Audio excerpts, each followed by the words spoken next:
Welcome to the PMAlliance podcast, your exclusive insights into the dynamic world of project management consulting. I'm your AI host, Sam, and today we'll explore the latest trends, breakthroughs, and the people shaping the future of industry through project management expertise. Today we're chatting with Cody Holm and Bryan McKnight, partners at PMAlliance. How can objectives help us in project management? And how do you define the why that drives project success? Well, Bryan, this is going to be one of our first of these editions of just talking through some information. I think I'm excited about it. Certainly, we've got a lot of experience, a lot of success in the project management field here. You and I are both trainers. We teach this information. We see how it can help organizations, how they receive the information when we teach it, how it plays out, through the life cycle of projects. So I am really excited to get a lot of this information out there and get some people thinking about some of it and maybe some things they haven't really considered before. Yeah, Cody, I agree. It's one of those things I love talking to you in general. Every time I get to speak with you, I think we come up with is revolutionary. But when we get to talk project management as well, it just makes my day completely better. I don't know about revolutionary, but maybe pretty close sometimes. So we want to talk today, Bryan, all about objectives, and we're going to spend a few minutes digging into it because it's kind of a big deal in terms of projects. It's really a big deal in terms of organizations as well. And there's some different types of objectives. We're going to focus mostly today on project objectives. But one of the things that we do anytime we get a call to help out on a project or even a portfolio, that any project management support that a client may call us to help out on, is we want to get the team aligned on these concepts ahead of right out of the gate. Certainly any new team, we want to take them through this information so that they all hear it the same way at the same time and they're all of the same understanding. But getting this front end alignment, for any specific project, but just for any specific team out of the gate, we find incredibly important. So before we get into even the whole, project planning process with the team, one of the aspects we get into is just definitions. Bryan, and as you and I have both seen, everybody has learned things from different perspectives.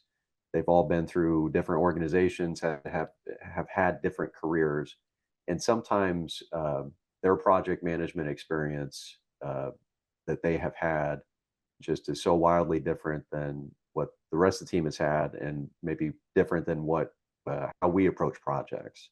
Yep. But getting definitions on just these simple terms like objectives is a big deal for us before we even get out of the gate in project planning, anything like that. But just getting aligned on this language.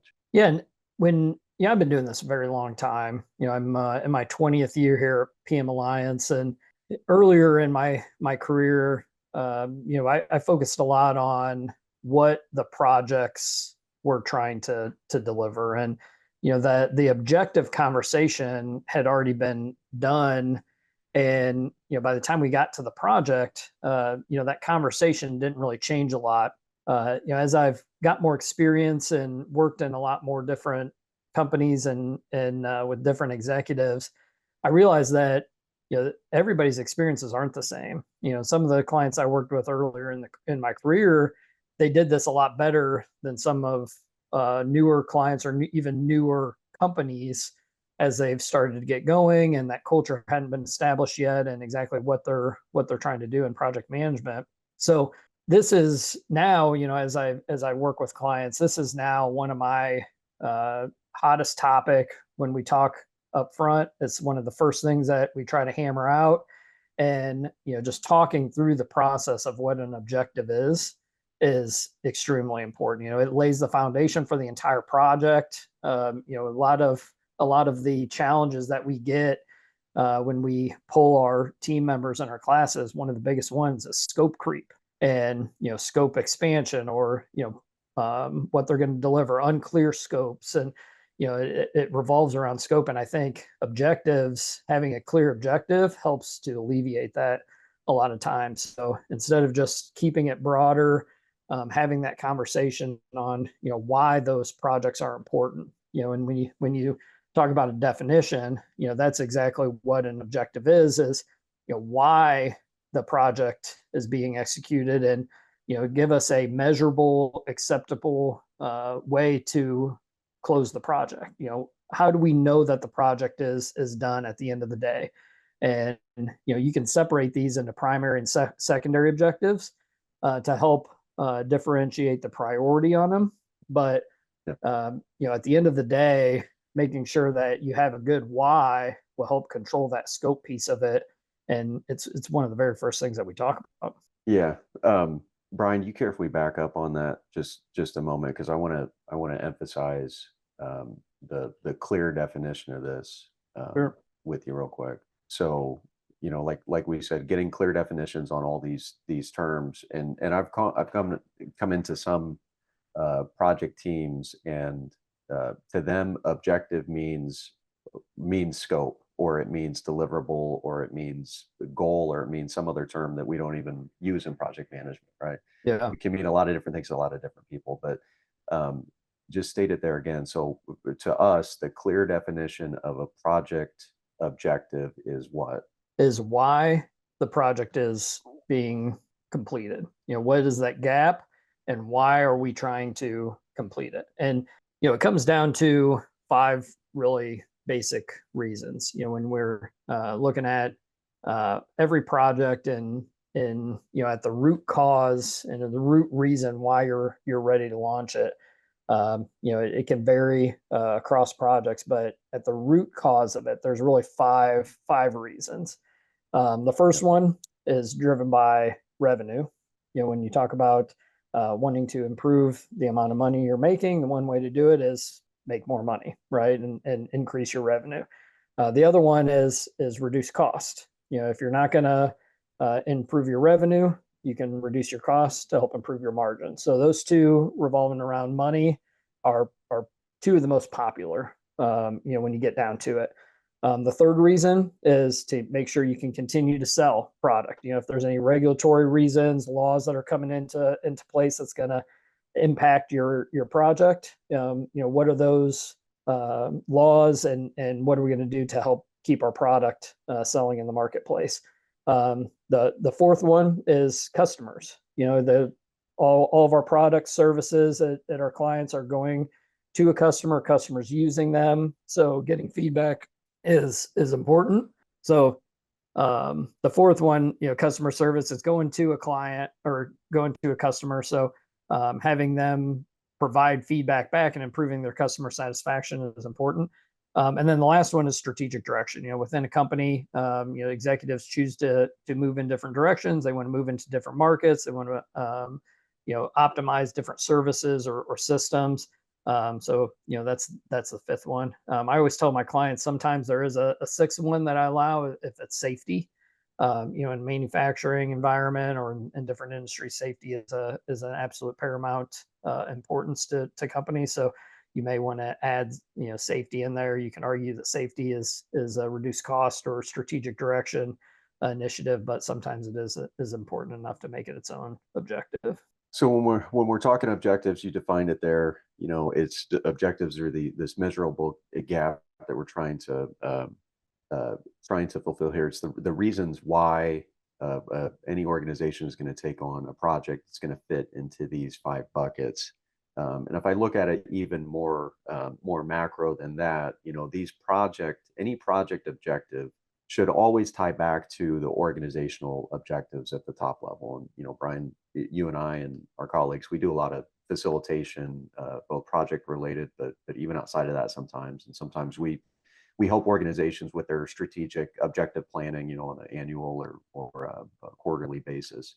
But these project objectives should always and will always, if they're done right, tie back to these overarching organizational objectives. But that's a higher level objective. So we're still talking about project objectives here. So they're going to fit into one of the 5 reasons why.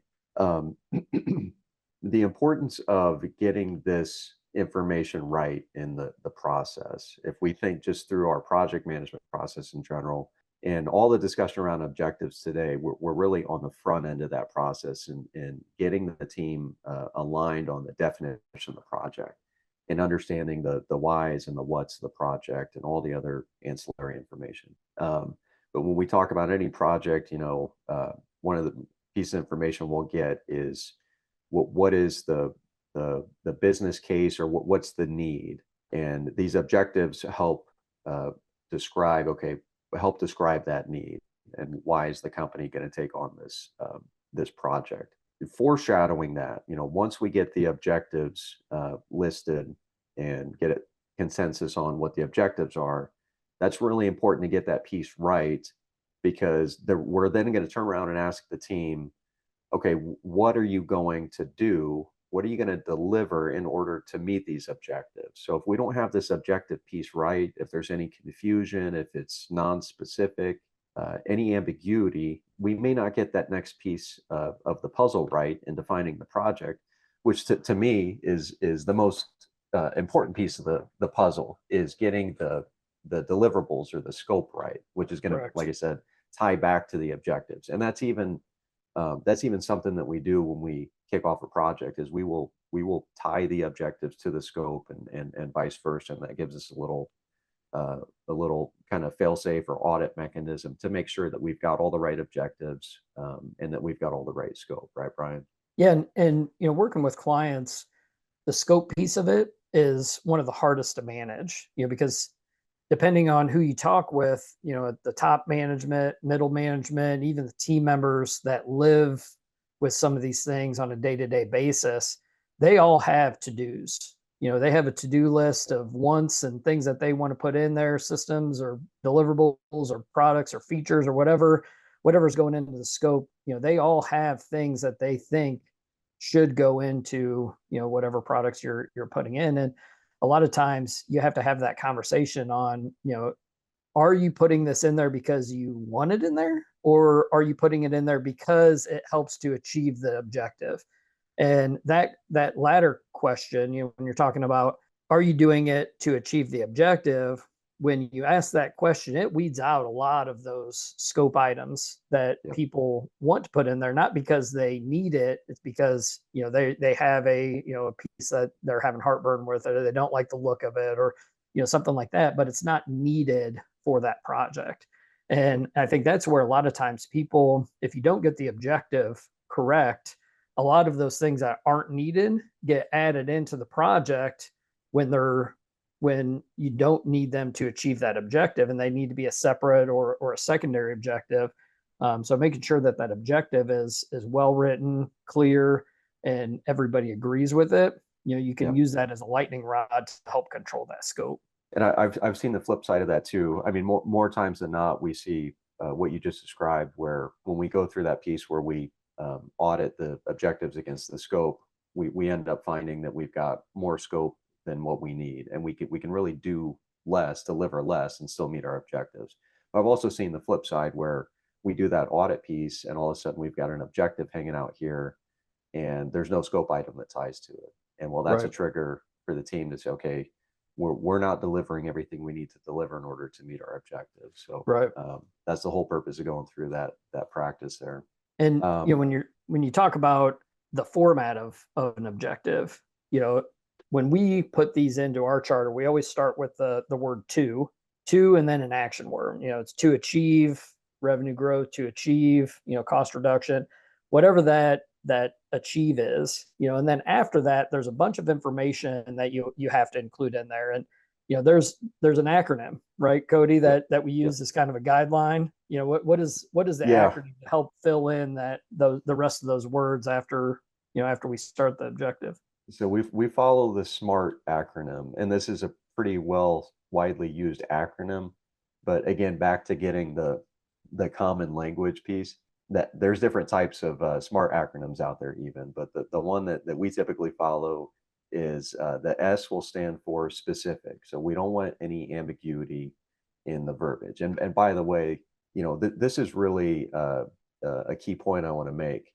taking the time to define your project at the beginning and getting the words on paper and getting it done with the whole team in the room, and you're all wordsmithing and coming to consensus, right? But getting this documented on paper is such a key piece to this team alignment. But when you do it, be smart. Be specific about the verbiage of the objective. Objectives, as you stated earlier in the definition, they are also our measures of success. We're going to measure success of the project on did we meet our objectives or not. So they need to be stated or worded as something that is measurable.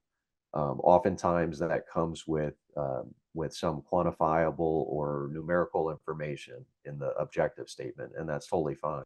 Oftentimes it's less numerically measurable, and it's more like a switch on off. Either yeah, we met the objectives, or no, it's a yes no. Yep.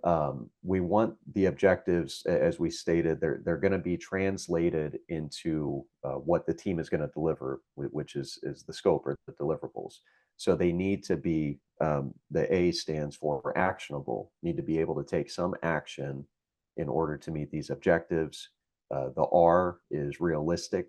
It can't be, something that is just some moonshot that is unrealistic to meet. And they should be time bound. So by when do we want to meet this objective? Is it by the end of the quarter, by the end of the fiscal year, by 2 years from now? But there should be some time bound element in how we word the objectives as well. So again, SMART, it's specific, it's measurable, it's actionable, it's realistic, and it's time bound. Yeah, and I've heard several different variations of that. It's specifically in the middle too. The A and the R. I've heard actionable, assignable, achievable.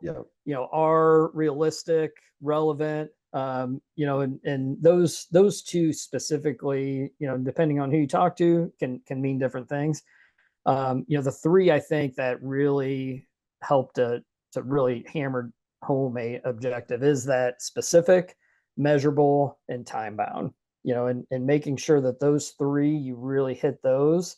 And then, along the way, making sure that, somebody is going to be able to work on this, and that it's actionable, and that it's realistic. I think those conversations kind of happen naturally when you hit those first three, so making sure that it's measurable and time bound.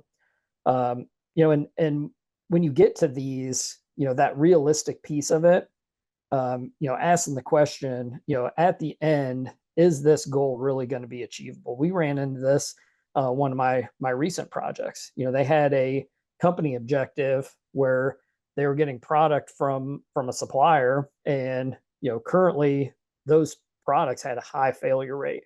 And they're like, once we get going on this in this project, it's going to help improve that failure rate from like 90% down to 30%. And we started talking about all the things that they're going to do. And I said, so, in this one project, if at the end of the project, you're not hitting that 30%, are you going to continue to go? And they said, well, no, these are the things that we're going to work on this project. I said, so you can't commit from it's going to drop from 90 to 30, but you can commit that you're going to knock out those top failures, and they had a Pareto with all the failures that were listed. And when they looked at that, they were like, yeah, we are confident that with this project, we can eliminate those top failure modes that are in the Pareto. And it really drove the conversation, because trying to get from 90 down to 30 was a lot bigger of an initiative than just knocking out those top four, or 3 or 4 items that were on the Pareto. So that objective down to exactly what are we trying to do? Are we trying to reduce it from 90 down to 30? Or are we just trying to knock out those top Pareto? And it was a conversation that lasted a long time. And, the reason why we're doing it, it wasn't, we wanted to reduce that failure rate, but the goal wasn't to get it all the way down to 30. It was only to knock out those top ones. And it completely changed the way that they were going to approach the project and the scope items that they were going to put into the project. Yeah, I love that example, Bryan, because like you just said, the difference in how that objective is worded, the two different ways that they were going there, that's two entirely different projects. That's Oh yeah. two different sets of scope, meaning two different project plans completely. So that is a perfect example of why getting it may seem like nuances on some of these things, but critically important that getting this information right out of the gate is critical to making sure when that gate opens, you've got the team, uh, going the right direction. Yeah, the lightning rod piece of it. We always talk about that. Use the charter as a lightning rod to control scope.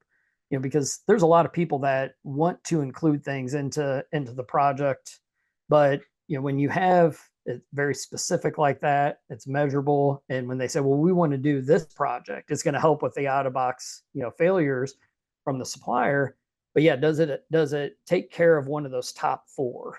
And when we were able to drill that down to that very measurable specific objective, the answer really became yes or no. And if it was no, it was out of scope. And Yeah. if yes, it became part of the project. So one thing we do a lot in our training, Brian, is we share these types of examples, and that was the perfect demonstration of that because it illustrates the points that we're teaching.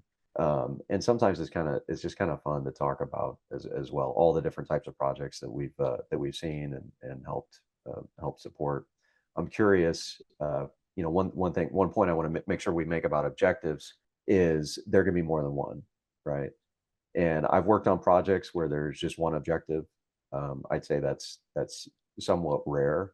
I'm just curious, Brian, what is the highest number of objectives you've planned out on a project with the team? Yeah, on very large projects, you may have several primary objectives. Where like an example would be a new facility startup. They had a new facility that was being built in a new market, so they wanted to be able to increase the amount of product, to be able to sell more product in an area, which ties to revenue. They also realized that this other manufacturer had poor quality. It was costing them a lot of money, when rework and follow up field issues. So they wanted to improve their quality to help reduce their cost. And then from a customer perspective, the lead time for these things were going to be lower. One of the issues that they had was having product and availability of parts. So that was going to help fix one of those customer issues as well. So, we lined out several primary objectives that, as we were planning this project out, they were must-haves that at the end of the day, if we didn't achieve them, it would be considered a failure. But on the other side of that, there was also some secondary things. While we were putting in that facility, there was other things that we wanted to do, to help with just fixing certain minor issues and things like that we knew about that weren't necessarily needed for the completion of the project. But while we were working on the designs, we were trying to fix some of these other minor issues as well. So we had a couple of secondary objectives as well. Yeah. So I think probably the most, probably 5 to 7. Yeah. At the end of the day. I'm probably in a similar boat. I think the most I can remember, and it was a similar. It was like a facility expansion project where they've got new product line coming in, but they're also using this as an opportunity to advance some other things and fix some other things. But I think it was 7 or 8 objectives, which seemed like kind of a lot, but it made sense for that project. Typical on average, Brian, we probably see 3 to 4 objectives, I would say. Yeah. If you're talking more than 6, 7, I think you're really talking about multiple projects. You're really planning out probably more of a program that's going to have some sub projects with some teams heading different directions underneath that. Yeah. Yeah, and every objective has to have deliverables tied to it.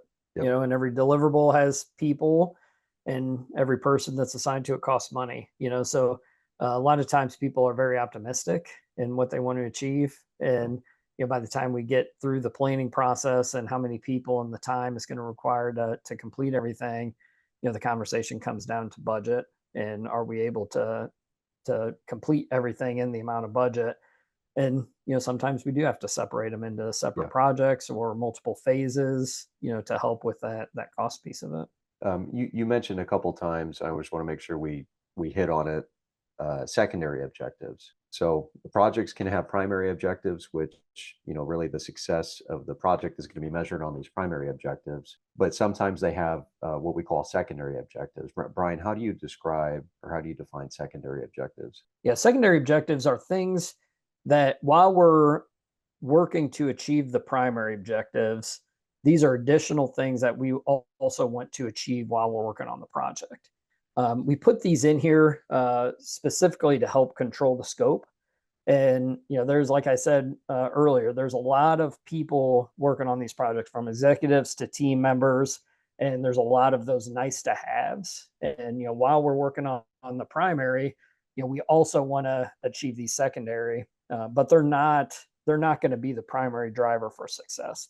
Yeah. We put those in there to help with that scope. And, if push comes to shove and some of our primary objectives are at risk of being achieved, these are things that we can turn that quality knob, is what we talk about.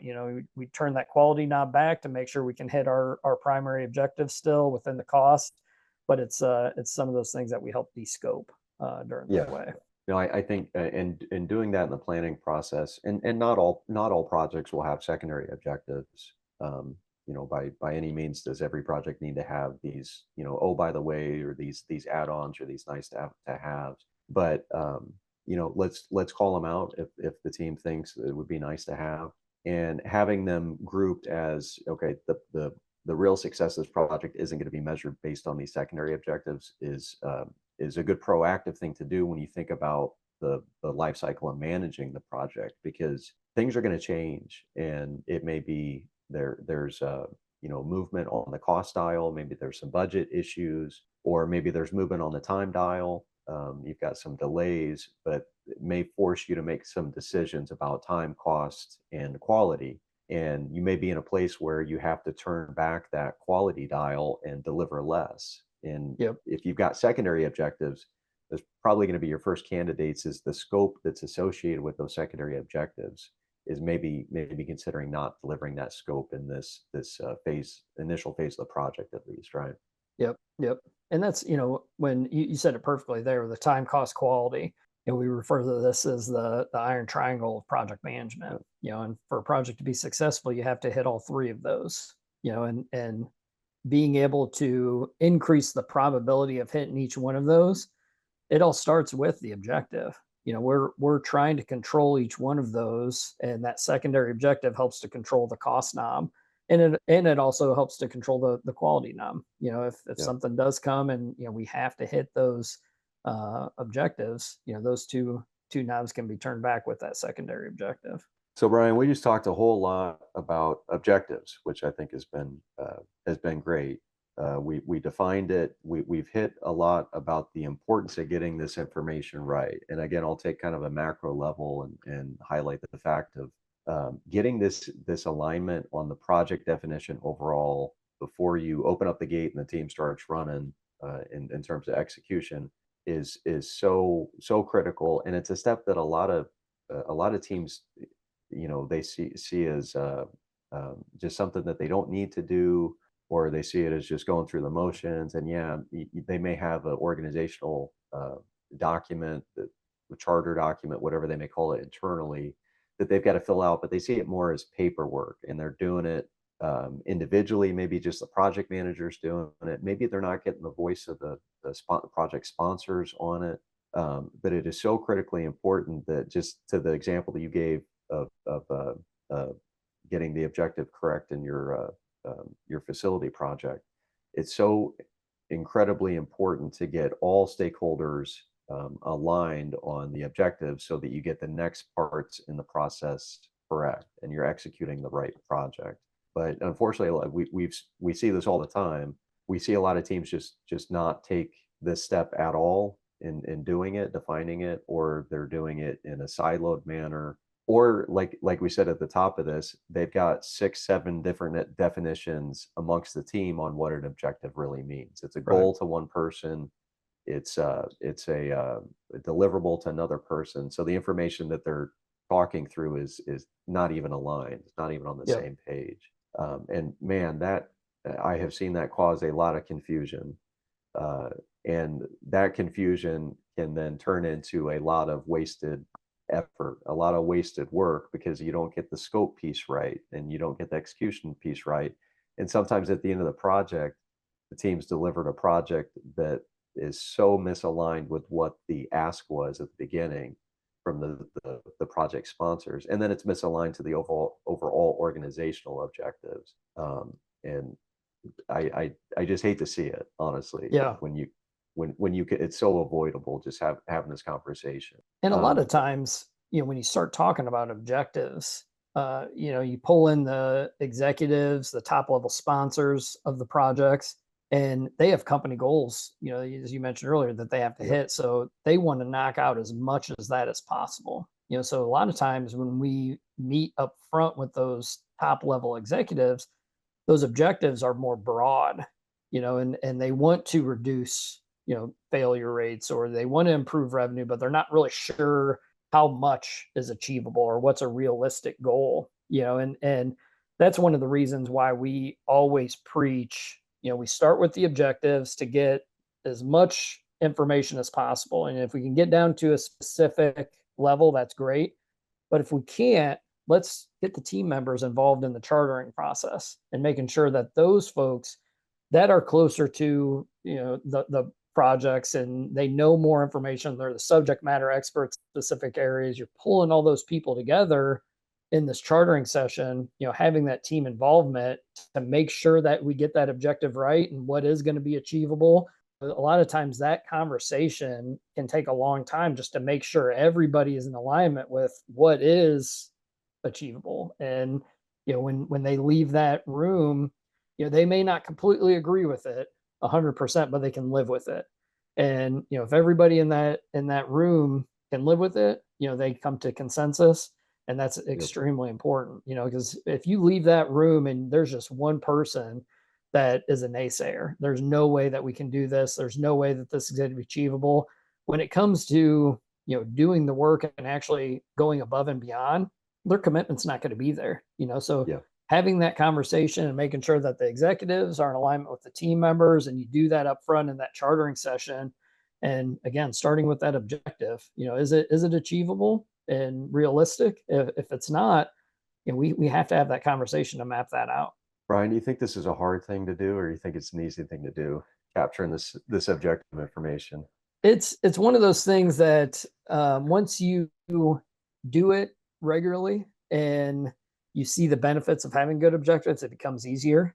But those initial projects, it takes a little bit to kind of fine tune that process, which is why I tell everybody practice makes perfect. It's just like any other Olympic sport or sport that you're working on. It doesn't come naturally. The first time you do it, you have to practice through it and do it on all your projects, which is one of our best practices, is making sure every project follows this process. And if they do, the easier that those objectives and walking through this project will become easier over time. Yeah, I'd say I agree with what you said there. The more you do it, the easier it becomes, certainly. And certainly for you and I, the more projects we've seen over the years, you've got 2 decades. I'm close behind you here, but the more projects we've seen, the better we can do this as well, because the more context we have, types of projects, types of objectives, all that. But this can really be, to me, one of the more difficult things for a team to do. And it can be very difficult for somebody to facilitate. But to me, it all boils down to asking the right questions. I feel like a lot of what we do when we facilitate this process is like, I want to have my Columbo hat on, and I just want to ask a bunch of questions. And it's like, oh, by the way, what about this? Did you think about this? Or, what did you mean by this specifically? Let's get a little bit more specific and measurable. Just really asking all the right questions to get the right data is what it boils down to me.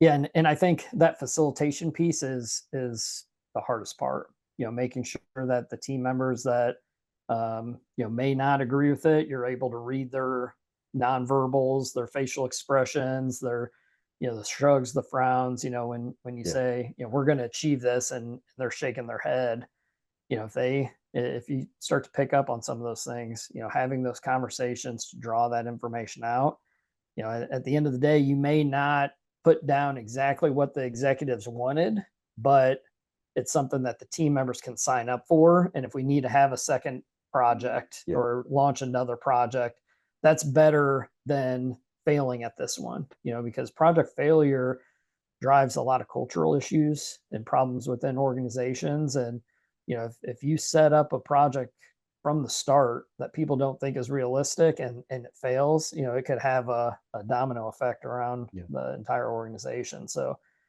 be very careful with this. It's easy for executives to come in and, pound their fist on the table and say, this is what we're going to do.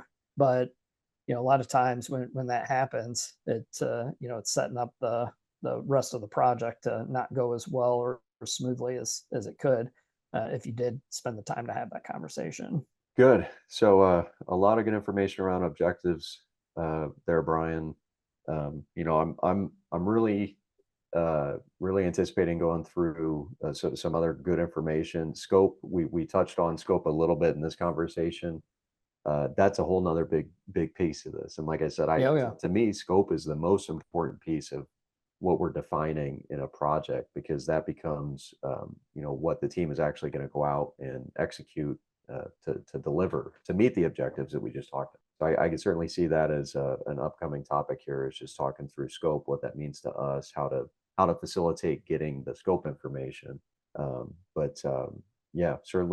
Certainly would be interested what people want to hear us talk about, what ideas they want us to explore, or maybe how we approach different planning techniques, things like that, or any specific challenges. But a big thing what we do when we train, Bryan, is a lot of the information we tie back to the project challenges that the team kind of has in common. I'd be really interested to hear about that. Yeah, and one final thought on objectives. I think when people lay these out, it's important to know when the project is done. What does complete mean? And having an objective that is open-ended, that could potentially go on forever, it doesn't set the project up for success. So making sure that everybody understands what complete means, and in that objective, how can we tell when we are done? Because then that's going to drive into your scope and that final end deliverable. And at the end of the project, you can visualize what those final deliverables are.